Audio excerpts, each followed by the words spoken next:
We all have mental health. It is just as important as physical health. It is not only about mental illness or mental disorders.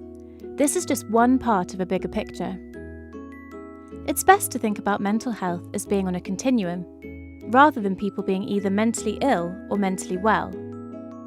We are all on the continuum, and we move up and down according to factors such as our genetic makeup and upbringing, our life circumstances, and the stresses we are under. At one end of the continuum, we have mental disorders, like depression or anxiety. And at the other end, we have states of positive mental health, when we're thriving, content, and fulfilled. The aim of mental health interventions is to move people up the continuum, so that they're able to reach their full potential and live satisfying lives.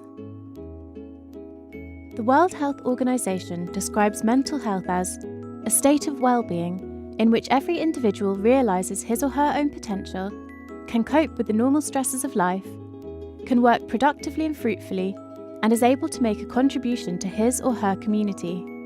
Being mentally healthy means being resilient and able to cope with difficult times, feeling in control, being confident, feeling good about yourself, managing and expressing your emotions, building and maintaining good relationships.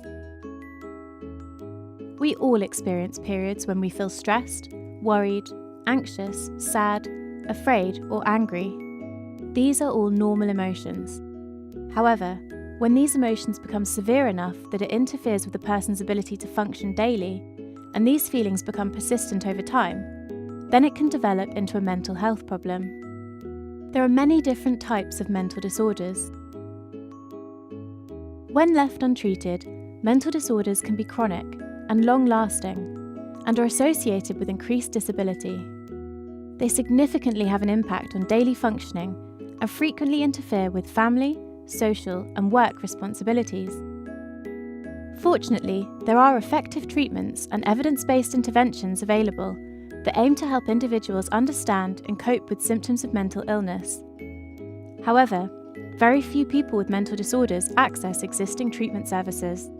This may be due to barriers such as the stigma attached to seeking help, the lack of understanding of mental health problems, uncertainty of how to get help, or the fear of disclosing mental health problems. Research shows that stigma remains one of the biggest factors preventing people from seeking help early for their mental health problems and getting the appropriate support they need.